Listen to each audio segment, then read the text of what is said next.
మొదటిగా తండ్రి అయిన దేవునికిని, కుమారుడైన యేసుక్రీస్తు ప్రభువారికి నా హృదయపూర్వకమైన వందనాలు, స్తోత్రాలు చెల్లించుకుంటున్నాను. మరి ఈరోజు మనం ధ్యానించబోయే వాక్య పఠనము ఒకసారి మనం చదువుకుందాము. కీర్తనల గ్రంథము 128వ కీర్తన మొదటి నుంచి మరి 6 వచనాలు మనం ఒకసారి చదువుకుందామండి. యెహోవాయందు భయభక్తులు కలిగి ఆయన త్రోవలు యందు నడుచు వారందరూ ధన్యులు. నిశ్చయముగా నీవు నీ చేతుల కష్టార్జితమును అనుభవించెదవు. నీవు ధన్యుడవు, నీకు మేలు కలుగును. నీ లోకిట నీ భార్య ఫలించు ద్రాక్షావల్లి వలె నుండును. నీ భోజనపు బల్ల చుట్టూ నీ పిల్లలు ఒలీవ మొక్కల వలె నుందురు. యెహోవాయందు భయభక్తులు గలవాడు ఇలాగు ఆశీర్వదించబడును. సియోనులో నుండి యెహోవా నిన్ను ఆశీర్వదించును. నీ జీవితకాలం అంతయు యెరూషలేమునకు క్షేమము కలుగుట చూచెదవు. నీ పిల్లల పిల్లలను నీవు చూచెదవు. ఇశ్రాయేలు మీద సమాధానముండునుగాక. మరి ఇక్కడ దేవుని వాక్యం మనకి ఏం తెలియజేస్తుందనంటే, ఒక కుటుంబము యెహోవాయందు భయభక్తులు కలిగి ఉన్నప్పుడు ఏ విధంగా అభివృద్ధిలో ఉంటుందో, ఏ విధంగా ఆశీర్వాద యొక్క మార్గంలో నడుస్తుందో అన్న విషయాన్ని గురించి దేవుడు ఇక్కడ మనకి తెలియజేస్తున్నాడు. మరి యెహోవాయందు భయభక్తులు కలిగిన కుటుంబము ఎలా ఉంటుందని అంటే, మరి నిశ్చయముగా నీవు నీ చేతుల కష్టార్జితాన్ని అనుభవించదు. మరి యెహోవాయందు మనం భయభక్తులు కలిగి ఆయన త్రోవల యందు మనం నడిచిన వారమైతే మన యొక్క కష్టార్జితము, మన యొక్క శ్రమను మరి నిశ్చయముగా అంటే ఖచ్చితంగా మీరు దానిని అనుభవిస్తారు. మరి మరి ప్రస్తుత పరిస్థితులు మనం చూస్తున్న వారమైతే మనకుండే పరిస్థితుల వల్ల మనము ఆర్థికంగా కొన్ని కొన్ని పరిస్థితులను బట్టి ఆర్థికంగా మనం చాలా వెనుకబడుతూ ఉన్నాము. ఆర్థిక పరిస్థితుల గుండా మనము అనుకున్నది మన జీవితంలో మరి జరగకపోవడం అనేది మనం చూస్తూ ఉంటాము. ఎందుకు అనంటే, మరి మనకుండే మరి ఆర్థికపరమైన ఇబ్బందులు లేదా మన యొక్క శాలరీస్ కాస్త తక్కువగా ఉండడం వల్ల మరి పిల్లలను మనము పోషించుకునే విషయంలో కానీ, మరి కుటుంబాన్ని నడిపించుకునే విషయంలో కానీ మరి కాస్త మనకి ఇబ్బందికరంగా ఉండడం వల్ల, మనకి సరి అయిన ఆదాయము లేకపోవడం వల్ల మనకి ఆర్థికపరమైన పరిస్థితులు అనేవి ఎదురవుతూ ఉంటాయి. మరి వేరే చోట ఎక్కడైనా మనం తీసుకున్న వారమైతే మరి అవి మరి ఇంటిలో మనము కాస్త చూసుకుంటూ మరి వారికి కూడా మనము కట్టవలసిన వారమై ఉంటాము కదండి. మరి దేవుడు ఏం తెలియచేస్తున్నాడు అనంటే, నిజముగా నువ్వు యెహోవాయందు భయభక్తులు కలిగి నువ్వు ఆయన త్రోవలు యందు ఆయన ఆజ్ఞలను, ఆయన కట్టడలను నువ్వు అనుసరించి నడిచిన వారైతే నీకుండే పరిస్థితులన్నిటిని కూడా నేను సాల్వ్ చేస్తాను. నీకుండే పరిస్థితులన్నిటిలో నుంచి కూడా నేను నిన్ను విడిపిస్తాను అని దేవుని వాక్యం మనకి ఇక్కడ తెలియజేస్తుంది. నిజమే కదండి.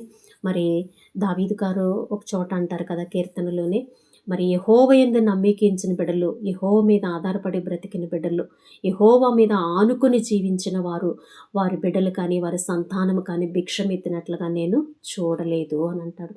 మరి నేను ఎవరి కాలం ముందు చూస్తున్నట్టు ఇప్పుడు నా వృద్ధాప్యదశం వచ్చింది. నా వృద్ధాప్యదశలో కూడా అటువంటి వారిని నేను చూడలేదంటాడు. అడవిలో సింహపు పిల్లలైనా ఆకలి కొంటాయేమో కానీ నన్ను నమ్ముకున్న బిడ్డలు మాత్రం ఏ ఆకలి నేను కొననివ్వను అని దేవుడు మనకి వాగ్దానం చేస్తున్నాడు. నిజమే కదండి.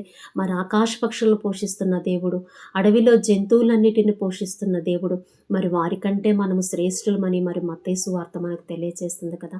మరి వాటిని పోషిస్తున్న దేవుడు మిమ్మల్ని పోషించడాన్ని దేవుడు మనల్ని అడుగుతున్నాడు కదండి.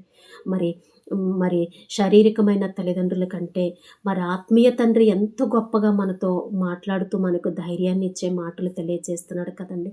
మరి లోకంలో ఉన్న తల్లిదండ్రులు కూడా వారికుండే పరిస్థితుల వల్ల కొన్ని సందర్భాల్లో మనకి సహాయం చేయకపోవచ్చు. కొన్ని సందర్భాల్లో మనకి మరి పడలేని వారుగా ఉంటారు. ఎందుకంటే వారి పరిస్థితులు కూడా సరిగా లేకపోవడం వల్ల. మరి పరలోకపు తండ్రి సర్వలోకాన్ని స్థాపించిన దేవుడు, సర్వలోకానికి సృష్టికర్త అయిన దేవుడు ఈరోజు మనం ఈరోజు మనం అనుభవిస్తున్న ప్రతి ఈవి కూడా ఆయన నుండి మనం పొందుకున్నదే కదా!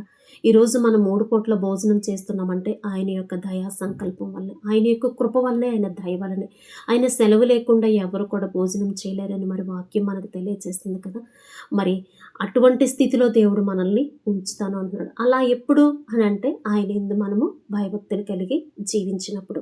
మరప్పుడు మన యొక్క కష్టార్జితాన్ని దేవుడు ఏం చేస్తానంటున్నాడు? నిశ్చయముగా నీవు నీ చేతుల కష్టార్జితాన్ని అనుభవిస్తావు.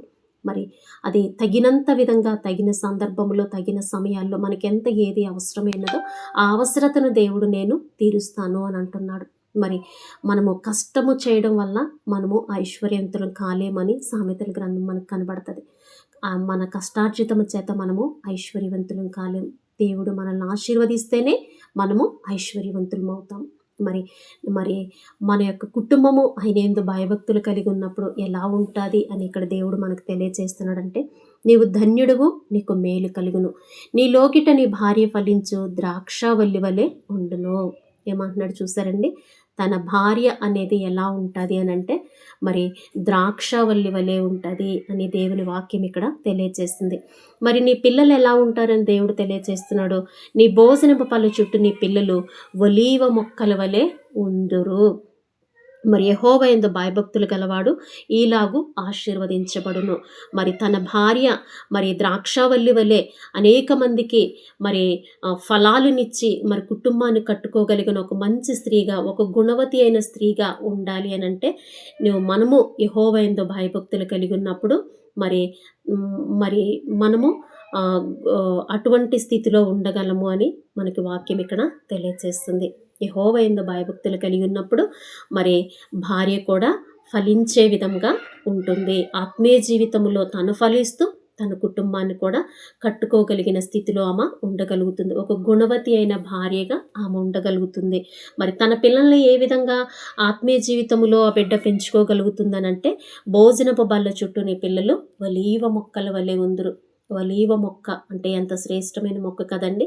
అలాంటి శ్రేష్టమైన వారుగా, అలాంటి స్థితిలో నీ బిడ్డలు కూడా ఉంటారు. అనేక మందికి ఆశీర్వాదకరమైన బిడ్డలుగా నేను నీ కుటుంబాన్ని ఆశీర్వదిస్తాను అని మరి దేవుడు ఇక్కడ సెలవిస్తున్నాడు. అలానే యెహోవా యందు భయభక్తులు కలిగిన వాడు ఎలాగో ఆశీర్వదించబడును. సియోనులో నుండి యెహోవా నిన్ను ఆశీర్వదిస్తాను. మరి ఎక్కడి నుంచి ఆయన ఆశీర్వదిస్తాను అంటున్నాడండి? సియోనులో నుంచి దేవుడు మనల్ని ఆశీర్వదిస్తాడంట. ఎప్పుడు ఆశీర్వదిస్తాడు? యెహోవా యందు మనం భయభక్తులు కలిగి ఉన్నప్పుడు ఇటువంటి ఆశీర్వాదాన్ని మనము పొందుకుంటాము. మరి ఆయన యందు భయభక్తులు కలిగి ఉండి ఆయనిచ్చే ఆశీర్వాదాన్ని మనం పొందుకునే స్థితిలో మనం ఆత్మీయ జీవితం ఉండాలి కదండి. మన కుటుంబం ఉండాలి కదా, మన బిడ్డలు ఉండాలి కదా. అలా ఉండడానికి నిత్యమును మనము ప్రయాసపడదామండి. ఎందుకంటే లోకం శాశ్వతమైనది కాదు. ఏ రోజు ఉంటామో, ఏ రోజు చనిపోతామో మనకు తెలియదు. మరణము వరకు కూడా మనము నమ్మకస్తులుగా మన ఆత్మీయ జీవితాన్ని నిరంతరమును కాపాడుకుంటూ ఆయన ఎదురు చూసే మళ్ళీ ఫలభరితమైన ద్రాక్షావల్లుల వలె మనం ఉండాలి. ఆయన మనకు అనుగ్రహింపచేసే ఆశీర్వాదాన్ని పొందుకునే స్థితిలో మనం ఉండాలి. ఆ విధంగా మనము యెహోవా యందు భయభక్తులు కలిగి జీవించవలసిన వారమై ఉన్నాము. మరలా కిందకి చూస్తే ఏమంటున్నాడండి? నీ జీవితకాలం అంతయు యెరూషలేమునకు క్షేమము కలుగుట చూచెదవు. నీ పిల్లల పిల్లలను నీవు చూచెదవు. ఇశ్రాయేలుల మీద సమాధానం ఉండును గాక. చూసారండి ఇక్కడ వాక్యం ఏం తెలియజేస్తుందో? మనం నిజంగా దేవుని మీద ఆధారపడి బ్రతికినప్పుడు, నిజంగా ఆయనకు మనం మొరపెట్టినప్పుడు, నిజంగా యెహోవా యందు భయభక్తులు కలిగి మనం ఉన్నప్పుడు మన పిల్లలు మనము చూస్తామండి. నిజంగా దేవుడు వాగ్దానం ఇస్తున్నాడు. దేవుని యొక్క వాగ్దానము ఏ రోజైనా తప్పిపోతుందండి? ఆకాశం భూమి గతించిన ఆయన మాటలు గతించవని వాక్యం మనకి తెలియజేస్తుంది. మనము మన కుటుంబము, మన భర్త మరి ఆయన అనుగ్రహింపచేసే ఆశీర్వాదాన్ని పొందుకోవాలనంటే మరి యెహోవా యందు భయభక్తులు కలిగి ఆయన త్రోవల యందు, ఆయన కట్టడల యందు మనము నమ్మకస్తులుగా జీవించేవారుగా ఉండాలి. మరి అలా నిత్యమును మనము ఉండేటట్లుగా మన ఆత్మీయ జీవితాన్ని బలపరుచుకుంటూ, మన కుటుంబాలను కట్టుకుంటూ, దేవుడు అనుగ్రహింపచేసే ఆ యొక్క ఆశీర్వాదాన్ని పొందుకుందాము. దేవుడు తన పరిశుద్ధ వాక్యాన్ని దీవించును గాక. అందరికీ నా హృదయపూర్వకమైన వందనాలు. Thank you.